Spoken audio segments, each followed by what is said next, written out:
let's set into context, because you were a member of the police force. I was. You was a member of the police force, and now you're not any. Let's set into context the police force of the old, as briefly as you can, and how it's changed in this sort of new South Africa. Well, the police force of the old was on complete superiority. I mean, we were God on its own. I mean, we decided who's going to live, who's going to die, who was the enemy of the state and who was not, and dealt with it accordingly. Whilst in the new South Africa, there's control over everything. I mean, it's not like it was in the old South Africa, and everything's under control. Everyone, there's no political activists anymore. You're allowed to speak out freely. You're allowed to say what you want, to do what you want, and so it's a complete changeover, like day by night, from left to right, from light to darkness. You spoke about some of your activities at the Truth Commission. But try and relive those moments for us, because I think anyone watching this will find it pretty remarkable, perhaps the tolerance of both South Africans themselves and a system that allows you to perhaps say things which people may have very deep-seated feelings about, but yet today here you are, enjoying a new life.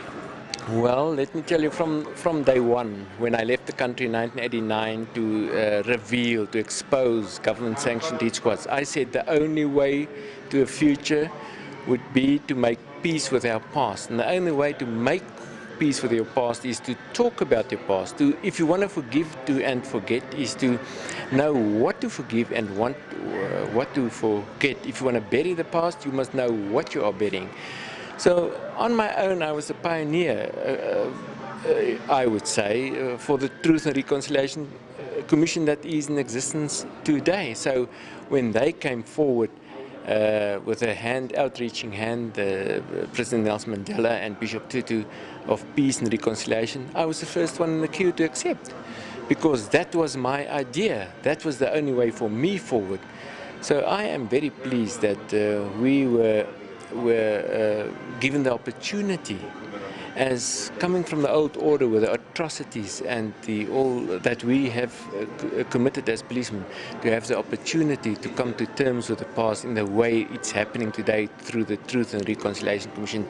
We are honored as old policemen in the old order with all our atrocity to be offered this opportunity, and the ones that does not take this opportunity and make use of it is absolutely stupid.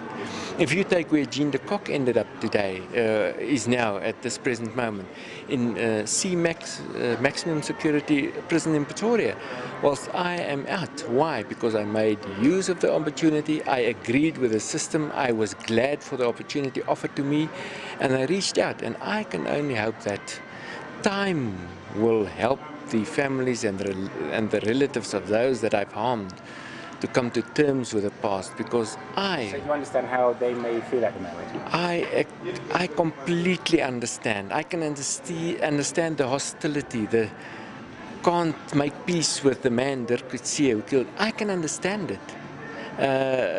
It's easy for you that was on the dishing out side of the story to say, but how can they do this or how can they do that? But if you think for a while, you think, will I ever be able to think myself into that position where you've killed my father, my brother, my sister, my mother, and I must look you in the eye and forgive you? I don't know how it's ever possible. I can't. I've got great respect for those families and those family members and those guys, really. I'll continue on that thread in a minute, but let's first establish to the viewers at home who have no idea, except for the fact that you are a policeman and you spoke generally about killings. Give us an idea of some of the atrocities or some of the things that you were instrumental in the past.